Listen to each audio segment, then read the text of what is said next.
Дорогие друзья, я всех приветствую, меня зовут Олег. Сегодня в этом видео я хочу вместе с вами пророчески посмотреть на происходящие события в этом мире, дать некоторую пророческую оценку, может быть, немножко попытаться проанализировать с точки зрения книги Откровения то, что мы видим, слышим, то, про что читаем. Конечно же, я не претендую на роль пророка, я лишь прибегаю к вернейшему пророческому слову, как говорит апостол Петр, которое как светильник светит в это темное время. И мы можем приходить, брать светильник пророческих Божьих слов и во свете этих слов пытаться анализировать, смотреть, разбираться, давать оценки тому, что мы видим, о чем читаем, что нас окружает и так далее. Вообще, знаете, друзья мои, я уже давно заметил для себя, что часть Божьего тела, к сожалению, спит, как в той притче про 10 дев. И не то, что спит вообще. Я не говорю о том, что христиане вообще погрузились в духовный сон. Христиане, дети Божьи, верующие люди, ходят в церкви, читают Писание, молятся, служат в меру своих даров, возможностей и так далее. Но я думаю, когда Христос рассказал притчу о 10 девах, там главный акцент был, что они заснули по отношению к факту возвращения жениха.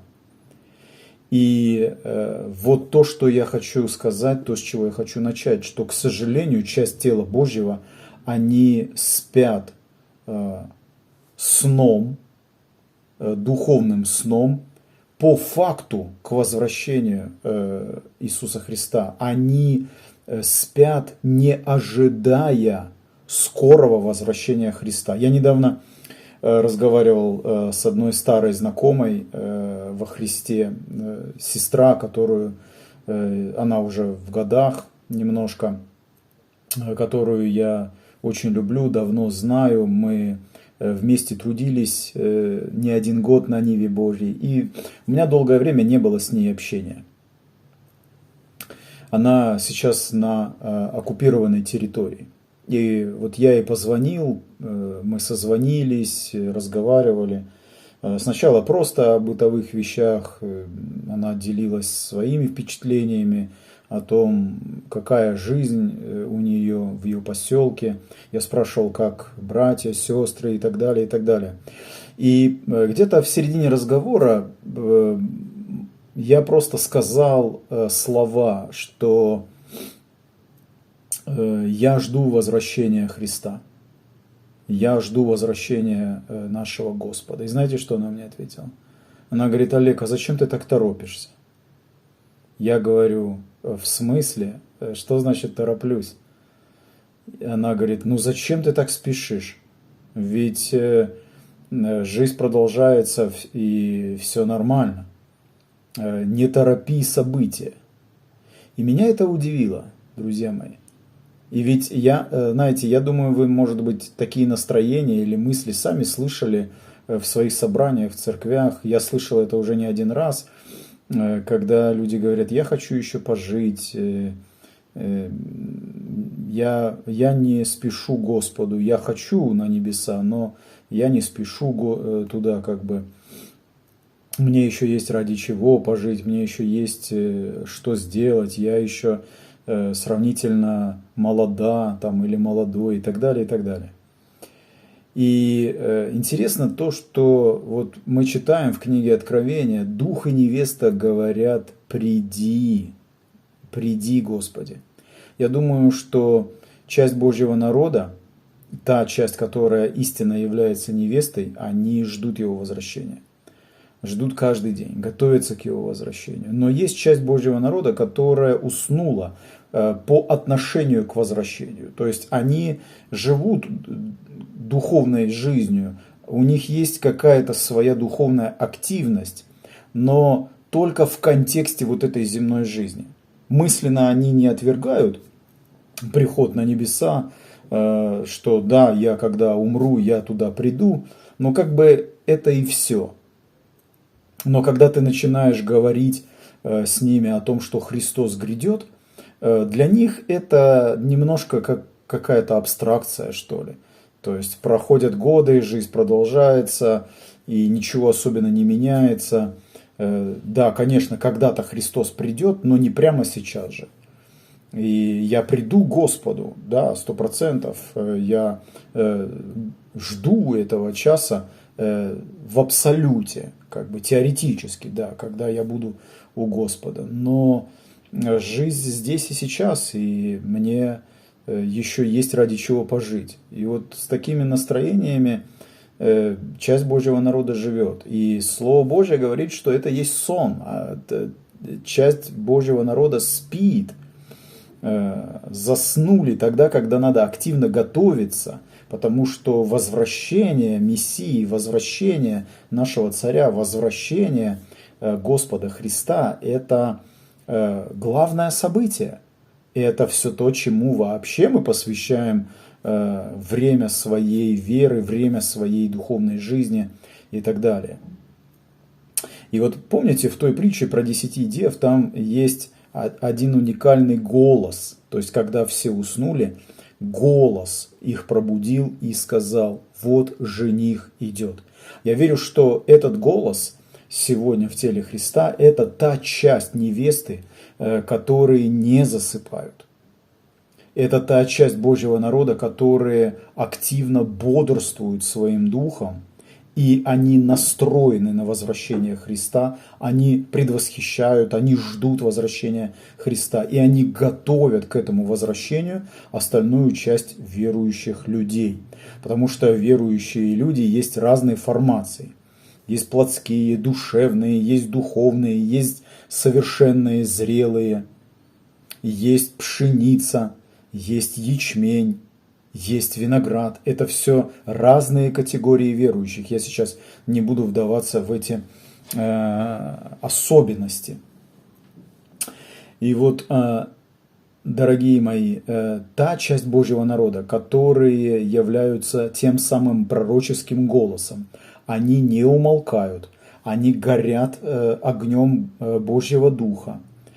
И они, как пророческие трубы, постоянно напоминают, трубят, возвещают о том, что не просто Христос грядет, но они показывают, как бы открывая глаза Божьему народу, показывают происходящие вещи с точки зрения того, что говорит Господь. Потому что если мы просто читаем или слушаем новости, не соотнося их с тем, что написано в книге Откровения, мы ничего не увидим, мы не поймем ничего. Мы просто будем скользить по поверхности этого мира, по поверхности этой жизни, и не сможем извлечь для себя драгоценные смыслы, чтобы приготовить свое сердце и приготовить себя ко встрече с Господом Христом. Кстати, вы знаете, что книга Откровения 4 столетия, она была вне библейского канона. На Карфагенском соборе в 397, кажется, году только тогда ее рассмотрели и включили в библейский канон. 4 столетия Божий народ жил без книги Откровения. Я не говорю, что этой книги вообще не было, и я не говорю, что ее не знали, не читали. Да, где-то, возможно, читали, брали в руки, но я имею в виду, что вот с точки зрения каноничности, то есть вот как мы берем Священное Писание в руки, да, и открываем и читаем, целых 4 столетия у тела Христова не было этой книги. И у этого есть, наверное, несколько причин, почему она так долго шла в этот канон, ведь это же само послание Господа Христа. Это откровение, данное лично из уст Господа Христа. И враг сделал все, чтобы на протяжении 400 лет у Божьего народа этого слова не было. Почему? Я думаю, что одна из причин в том, что книга Откровения – это наглядная, пророческая, дорожная карта, которая показывает не просто как двигаться, но которая показывает, вот знаете, как в современных картах, в навигационных, там есть твой основной путь, да, проложенный, где за стрелочкой ты едешь. Но на этой карте есть также вся, вся окружающая тебя и необходимая тебе инфраструктура. То есть, когда ты едешь, ты можешь найти на этой карте заправку, ты можешь найти Макдональдс, на этой карте есть магазины. То есть, все, что есть вокруг тебя, обозначено на этой карте. И ты движешься в своей навигации, да, но в то же самое время ты можешь сориентироваться по месту по мере возникающих у тебя каких-то нужд, необходимостей, что тебе сделать, куда повернуть и куда заехать. Христос сказал, что Он вернется. Но мы не просто абстрактно ожидаем Его возвращения через неопределенное количество лет или веков.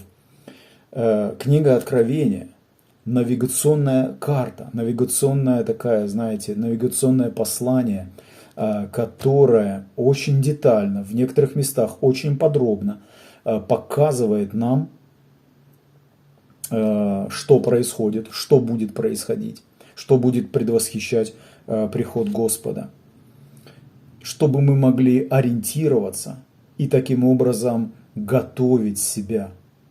Друзья мои, очень важно быть готовым ко встрече Господа.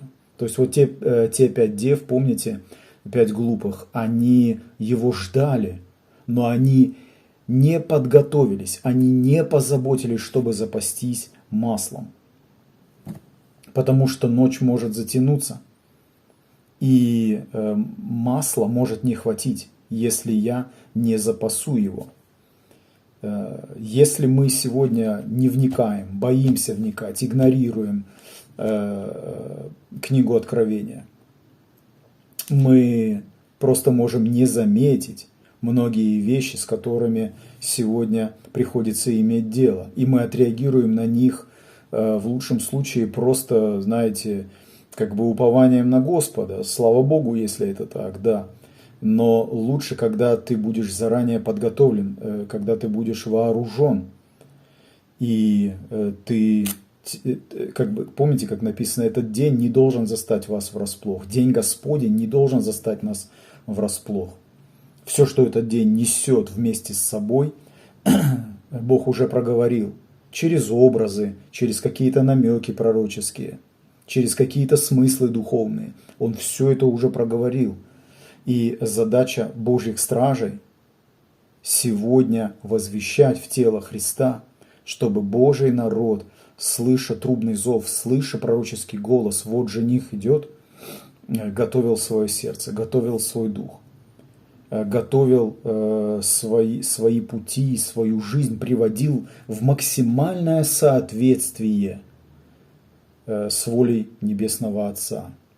Итак, друзья мои, сегодня, как я уже сказал в начале, мы постараемся пророчески проанализировать кое-что из того, что сейчас мы видим в мире, и дать этому определенную оценку в свете, конечно же, книги Откровения. И мы будем сегодня с вами в 6 главе и в 7 главе. Мы не будем эти главы читать, я просто хочу очень обзорно, бегло выделить некоторые персонажи на страницах книги Откровения,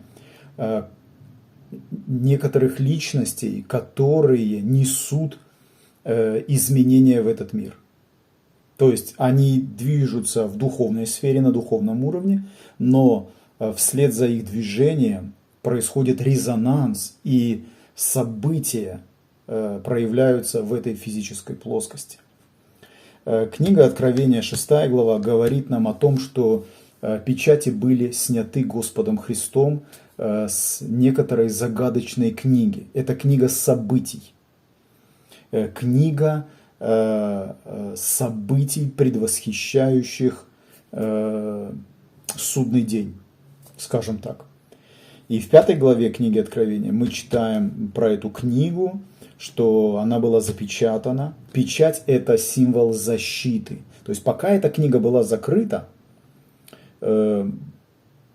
все те драматические, тяжелые, трагические события, которые будут высвобождены в этот мир, и они уже высвобождаются сейчас, пока эта книга была запечатана, это удерживалось Господом. Тьма, которая хочет и давно имеет намерение и план, тайна беззакония, которая давно совершается, но не может быть высвобождена на все 100%, это все удерживается Господом, пока были на этой книге печати. Но воля Божья в том, чтобы эти печати были сняты. И вот Иоанн здесь плачет, потому что не нашлось никого достойного ни на небе, ни на земле, ни под землей снять эти печати.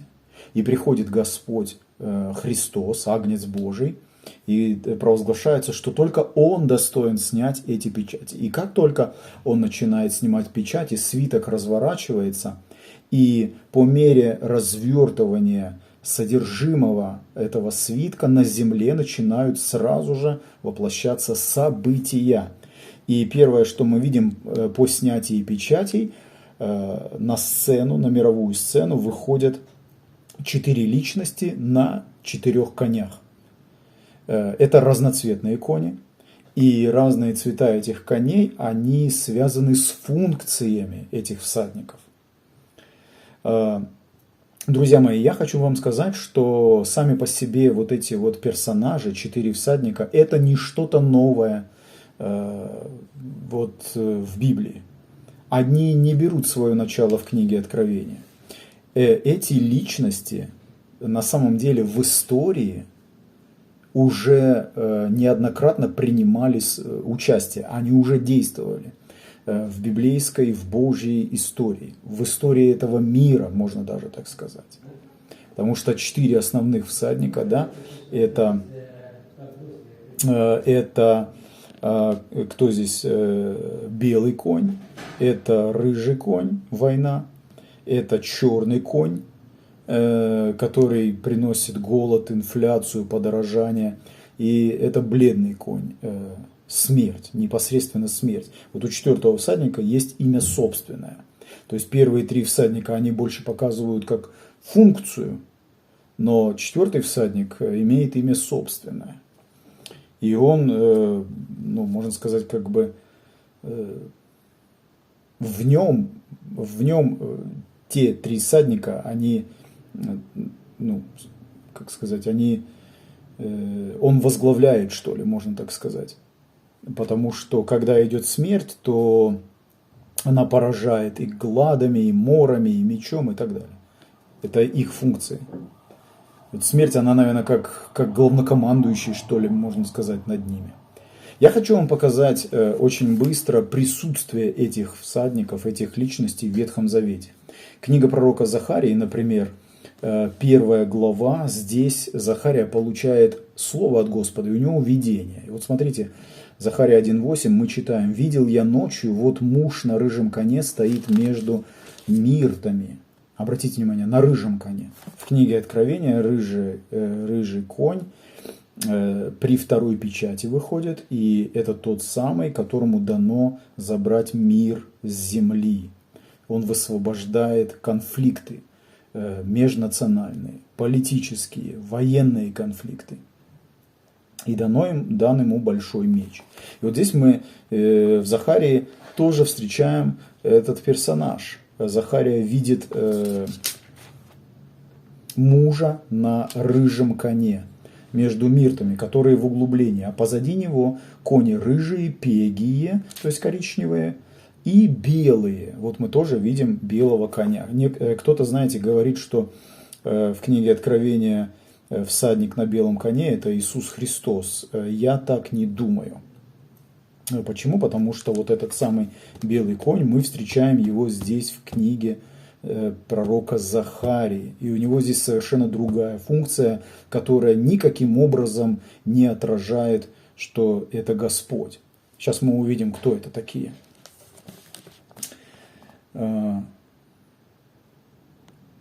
И смотрите, Захария спрашивает, ему интересно, кто это. «И сказал я, кто они, господин мой? И сказал мне ангел, говоривший со мной, я покажу тебе, кто они». И отвечал муж, который стоял между миртами, и сказал, это те, которых Господь послал обойти землю. И они отвечали ангелу Господню, стоявшему между миртами, и сказали, обошли мы землю, и вот вся земля населена и спокойна. Что мы видим? Мы видим, что у этих всадников, у этих личностей есть здесь, вот здесь, в этом контексте историческом, в этом периоде времени, задача обойти землю. Что это значит? Они ее обходят, мониторят, они собирают сведения, они наблюдают, как живут страны, как живут народы. Мне это немножко напоминает книгу Иова. Помните, когда в определенные дни сыны Божьи представали перед Богом, и написано, между ними пришел сатана, и Господь его спрашивает, где ты был, откуда ты пришел? И он точно так же говорит, я ходил по земле и обошел ее. Очень интересно. То есть мы видим, что в духовном мире эти личности, я говорю сейчас именно о них, они контролируют землю. Они смотрящие за планетой Земля и за живущими на планете Земля. Они собирают информацию и доставляют ее Господу. Сейчас мы увидим это более подробно. То есть здесь они отчитываются и говорят, мы обошли Землю, она вся населена и спокойна. То есть вот в данный момент времени нет конфликтов, нет войн, земля населена и спокойна. В этой же самой книге Захарии, только уже 6 глава, мы читаем продолжение истории этих самых всадников на разноцветных конях. Захария 6 глава с 1 стиха. «И опять поднял я глаза мои, и вижу, вот 4 колесницы выходят из ущелья. Там они стояли на миртах, теперь они из ущелья выходят между 2 горами». Здесь они уже между горами. Горы те были горы медные. В первой колеснице кони рыжие, во второй колеснице кони вороные. Обратите внимание, в книге Откровения всадник на вороном, на черном коне, у него весы в руках. И провозглашается что? Провозглашается хиникс пшеницы за динарий. То есть, когда вот этот всадник будет в книге Откровения двигаться, во время его работы на земле будет постоянно рост цен. Будет постоянно умножаться, расти инфляция. Что такое хиникс пшеницы за динарий? Хиникс – это древняя мера веры. Веры, прошу прощения. Сыпучая мера. Мера сыпучих. Мера сыпучих. И хиникс был равен 1 литру. Ну, там, литр 100. 1,1. А динарий был равен дневному заработку. То есть, представьте, человек работал весь день. Вот заработал он в день. Ну, кто-то, например, вот сегодня, допустим, зарабатывает в день $100. Вот, например, взять мою жену, она в день может заработать 100, 150, иногда $200. Она мастер маникюра. И вот представьте, вот даже возьмем современным языком. Ну хорошо, пусть человек просто заработал $100 в день. Для кого-то это мало, для кого-то это много, у всех по-разному. И вот ты должен прийти в магазин, и цены такие большие, что ты за эти $100 можешь себе купить только, допустим, килограмм муки. Или просто пачку риса. Или пачку гречки. Вы можете себе такое представить? Слава Богу, у нас такого еще нет. Но что мы видим? мы видим, что каждый год, неважно в какой бы стране ты ни жил, вот я уже год нахожусь в Европе с моей семьей. Здесь постоянно растут цены. И несмотря на всю их кажущуюся стабильность и благополучие, сами местные жалуются, что у них товары дорожают. Цены на услуги постоянно растут. То есть вот сумма денег, например, что такое инфляция, да, вот рост цен на товары, сумма денег, за которую ты мог, например, год назад или 2 года назад купить какие-то продукты или какие-то услуги, в этом году ты уже не можешь за эту сумму денег то же самое купить. То есть деньги дешевеют, цены на товары, на услуги растут. И человеку нужно больше работать, чтобы обеспечить себя всем необходимым, что ему нужно. И ему нужно в 2 раза больше работать, чтобы позволить себе то, что он мог позволить себе, например, год, 2, 5 лет назад, с меньшими какими-то временными, силовыми, энергетическими, денежными затратами. То есть действие вот этого всадника на черном коне, оно обозначено ростом инфляции, когда растут постоянно цены. И, соответственно, это может где-то в каких-то частях Земли привести даже к недостатку пищи, к недостатку жизненно необходимых продуктов и вещей, и уронить общество, уронить многих людей просто за черту бедности. Это может где-то привести к голоду. То есть вот такая функция этого всадника здесь в книге Откровения. И вот Захария видит и тоже вороного, черного всадника, черную колесницу также. Итак, в первой колеснице кони рыжие, во второй колеснице кони вороные. Рыжие кони – это война, вороные кони – это инфляция, голод. В третьей колеснице кони белые, а в четвертой колеснице кони пегие, сильные. И отвечал ангел и сказал мне: это выходят 4 духа небесных, которые предстоят перед Господом всей земли. Обратите внимание.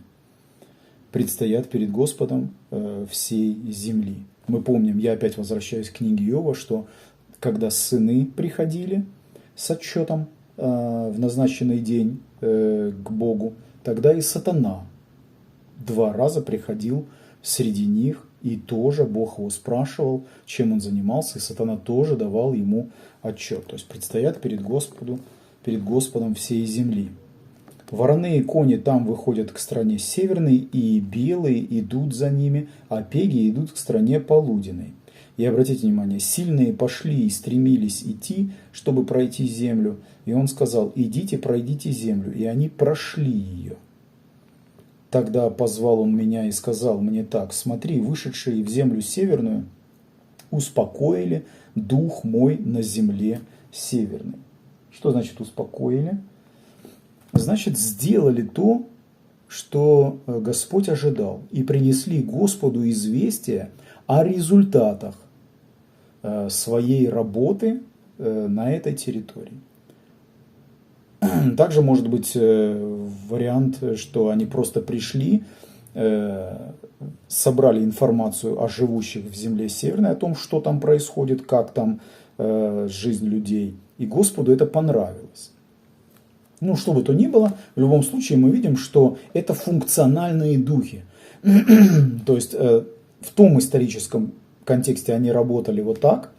Здесь в книге Откровения они тоже работают, но здесь у них функция вот такая, специфическая. Рыжий конь должен принести войну, белый выходит как победоносный, чтобы победить. И знаете, в этой связи я общался уже не с одним служителем, и мы обсуждали вот период пандемии, помните, да? 20-й, 21 год, там конец 19-го. И вот этот белый всадник, который выходит, чтобы победить, лично мне очень напоминает, вот, знаете, как бы сказать, в своем прообразе, что ли,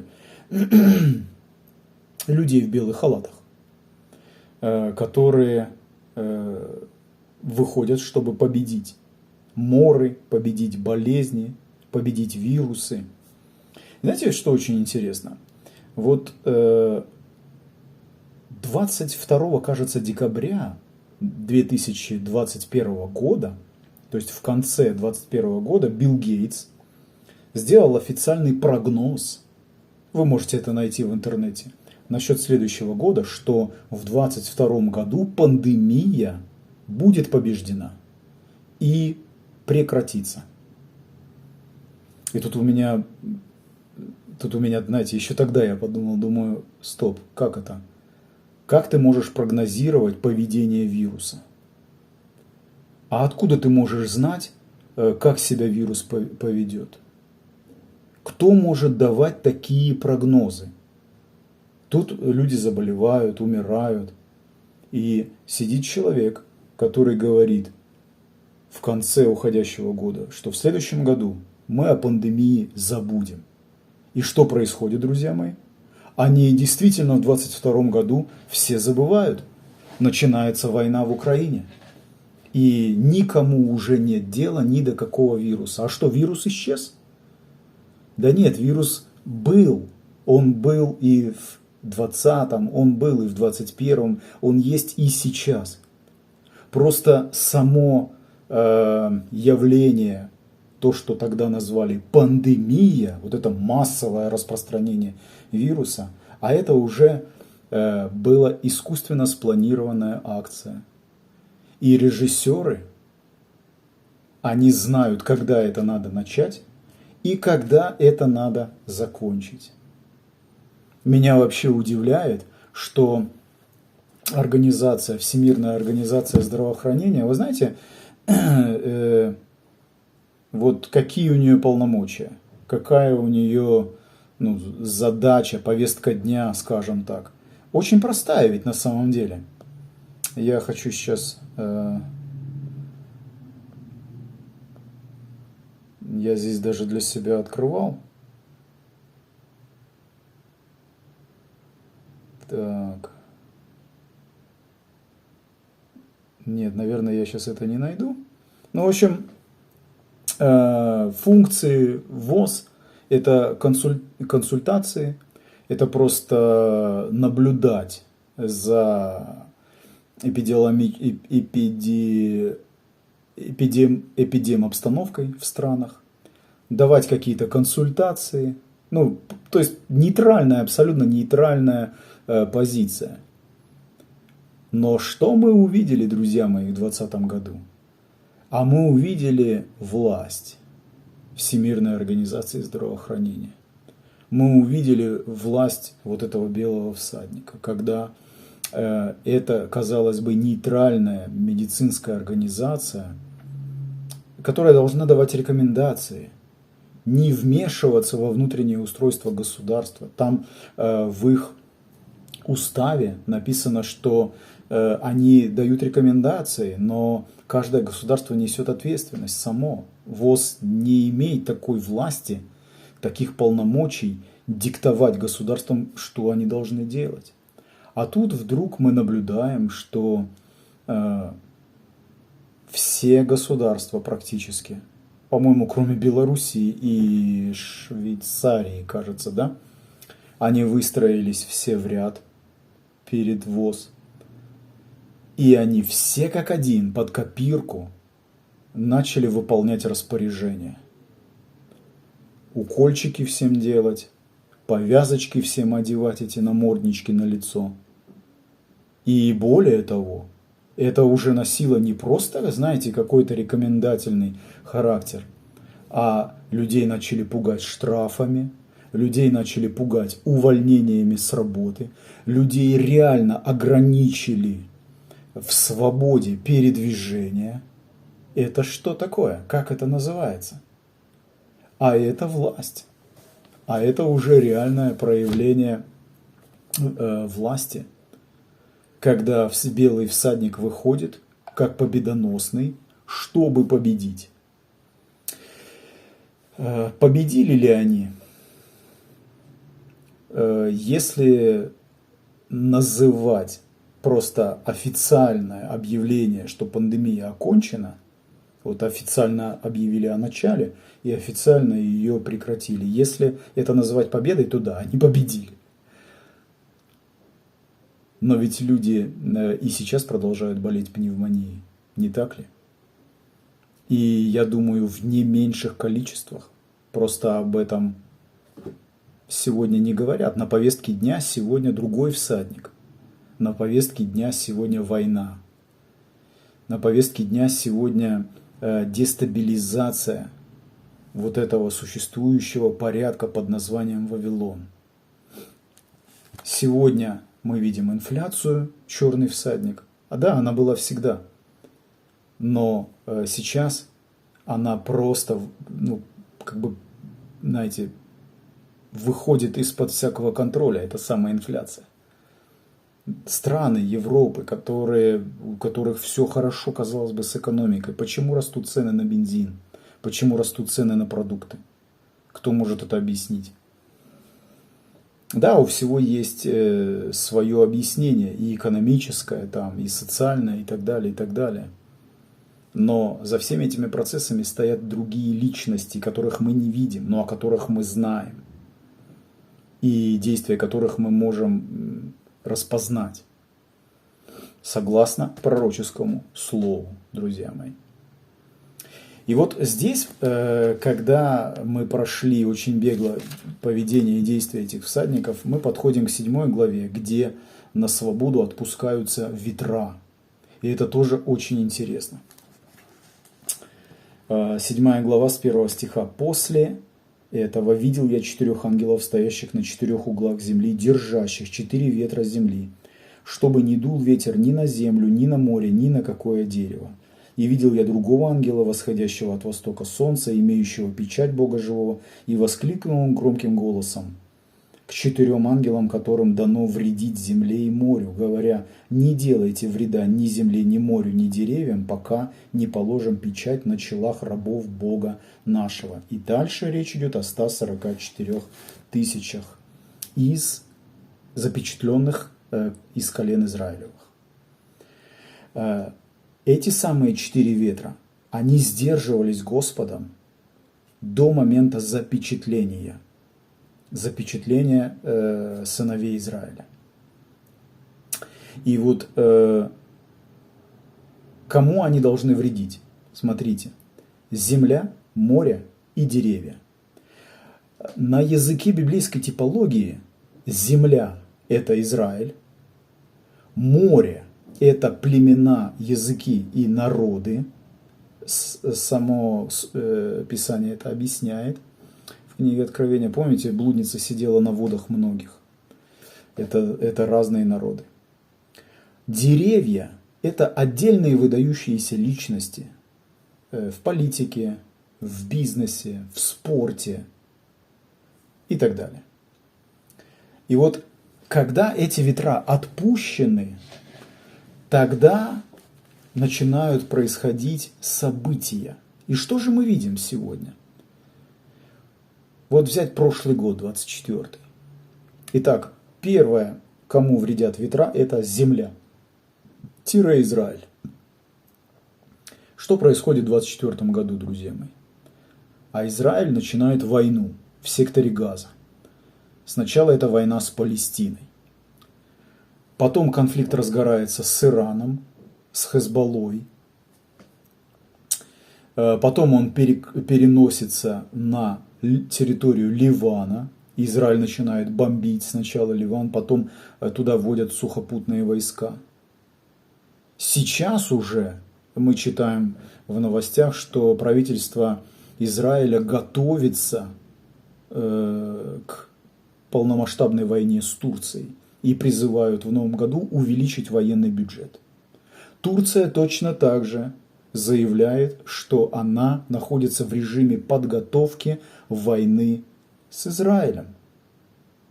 Итак, пожалуйста, ветра начали дуть, и мы видим как они сразу же приносят вред. Вы скажете, ну, Израиль находится в режиме конфликта с арабами на протяжении своей истории. Да, несомненно, это так.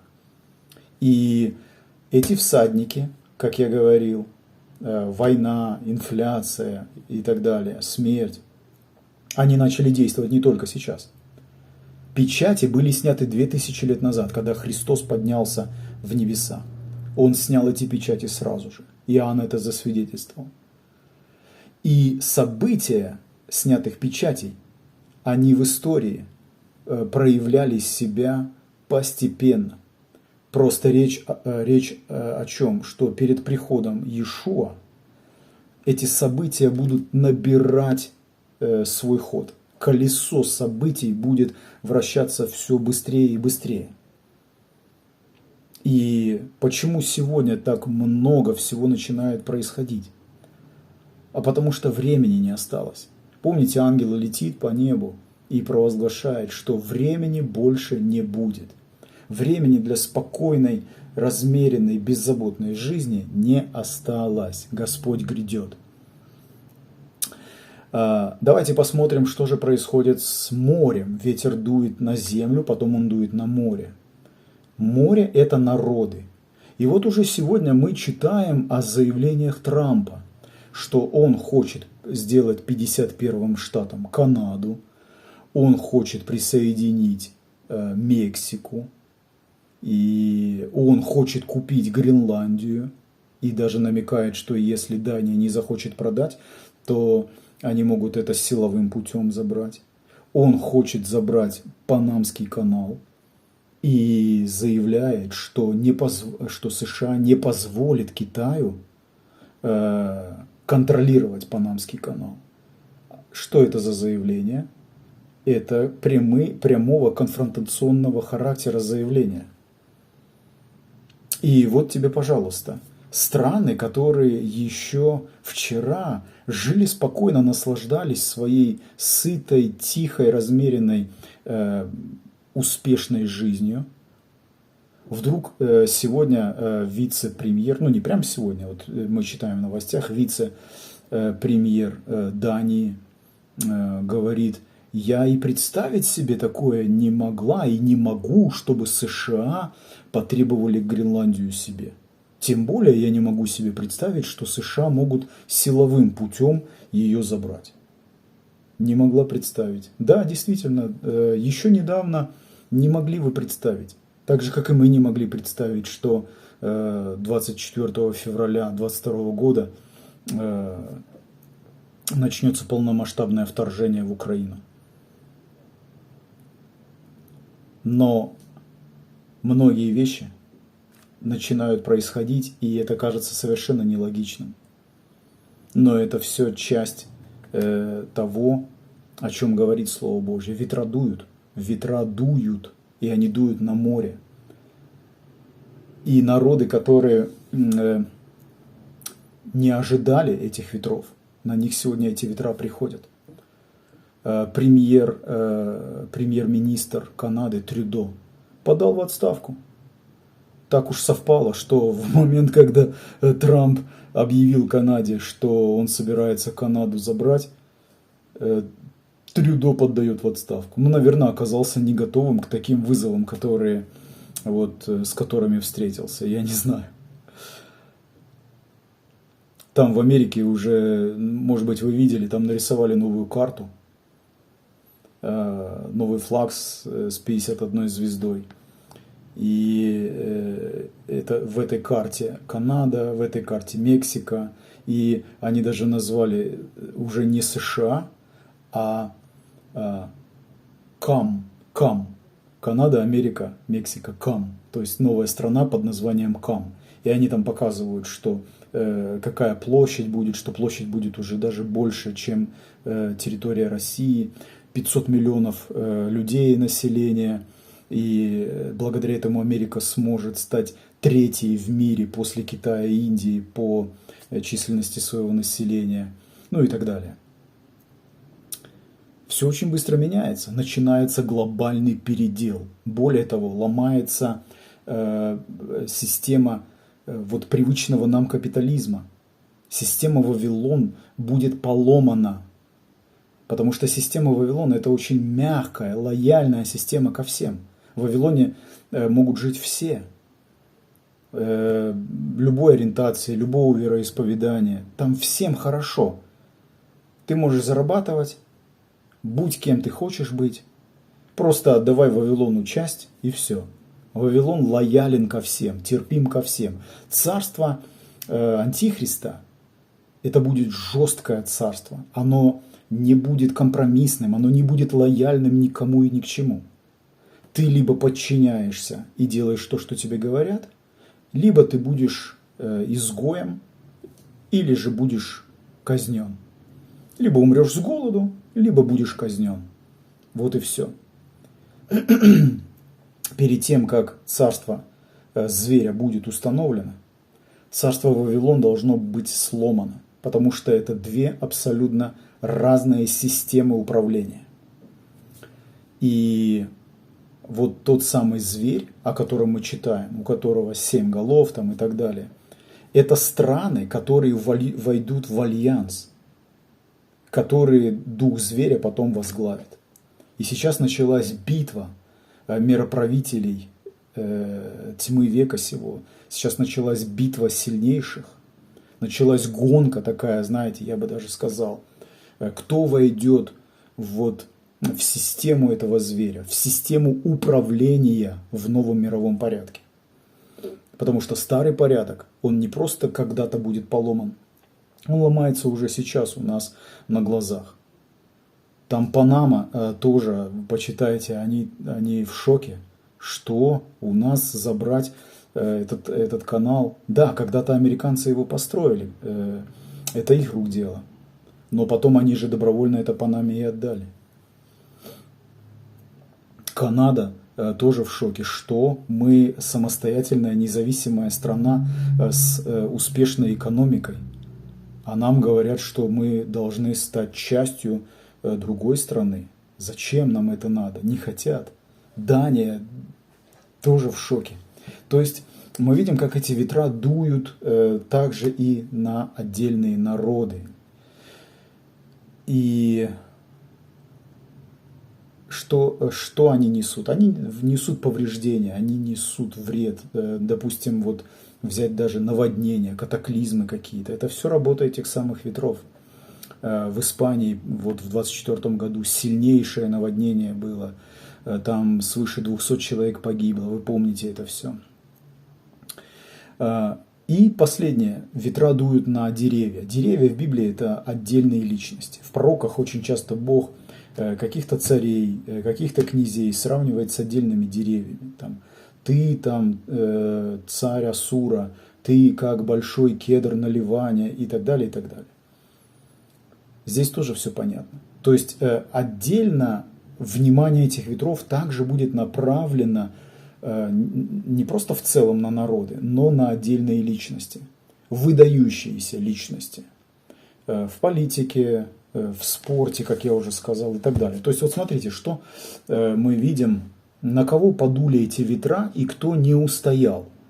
Допустим, вы помните, как упал вертолет с президентом Ирана? Ибрахим Раиси его зовут. И погиб человек. А помните, как от удара ракетой в бункере, в своем бункере в том году погибает Хасан Насралла, лидер этой Хизбаллы. Вот они деревья, на которые начали дуть ветра. Может быть, до момента, пока эти ветра удерживались, эти деревья считали себя успешными, сильными, влиятельными, что никто им не может причинить никакого вреда и ущерба. Но как только ветра начинают дуть, мы слышим про какие-то громкие знаменитые имена, с которыми случается беда. А взять, например, вот этот пожар сейчас, который вот прямо сейчас в Лос-Анджелесе. Огромный пожар. В истории Лос-Анджелеса такого не было. Там уже эти голливудские холмы горят. Там эта аллея славы горит, пресловутой, дешевой человеческой славы. Там 150 тысяч человек эвакуировано.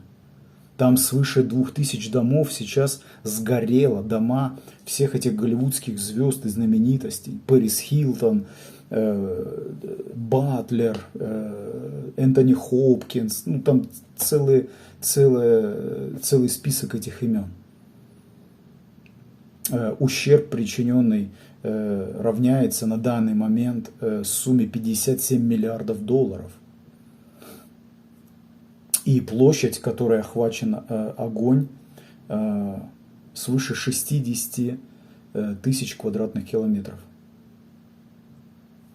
Видите? Дует ветер на отдельные деревья. Люди, которые славу принимают себе, но не отдают ее Богу. Вся эта слава очень быстро превращается в пепел. И в прямом, и в переносном смысле этого слова. Мне очень жаль, правда. Когда я слышу о каких-то страданиях, разрушениях, моя семья 2 раза теряла жилье. Буквально, физически.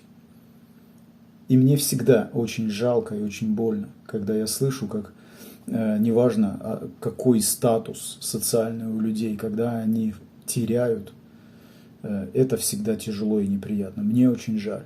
Но это только самое начало. Это только ветра пока что начали дуть. Это только начало гнева Божьего Агнца. Дальше будет больше. Время пробудиться. Время услышать пророческий голос Божий. Жених идет. И покаяться и привести свою жизнь в соответствие с волей того самого, который грядет. Чтобы не сгореть в огне. Потому что огонь испытает дело каждого. Огонь идет. Итак, мы видим, что эти всадники и эти ветра, 4 всадника и 4 ветра, они не просто вот описаны на страницах. Но когда мы смотрим на то, что происходит сейчас вокруг нас, это прямое отражение, это резонанс их действия. И вот смотришь на главы государства, смотришь на их заявления сегодня, и кажется, что то, что вчера еще, то, о чем бы даже никто не подумал, да, что США вдруг захочет себе Канаду, Гренландию, Мексику. Думаешь, а вот сегодня это стало реальностью. Такие вещи уже могут быть озвучены. А завтра они могут быть воплощены. Послезавтра Китай захочет Тайвань. Он-то и так давно его хочет. Ну а что ему теперь помешает подойти к границам Тайваня и сказать так, или вы присоединяетесь, или мы вас присоединим, да? То есть вот такие вещи происходят, друзья мои. Поэтому, видя все это, давайте будем теми, кто бодрствует. Кто бодрствует в состоянии своего сердца встречать Христа.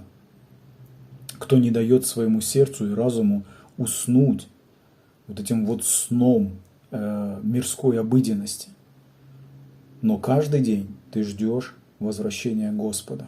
Ты наблюдаешь вокруг себя и все сверяешь с вернейшим пророческим словом. Анализируешь и делаешь выводы для себя, чтобы предостеречь себя и тех, кто рядом с тобой, драгоценные. Благослови вас всех Господь.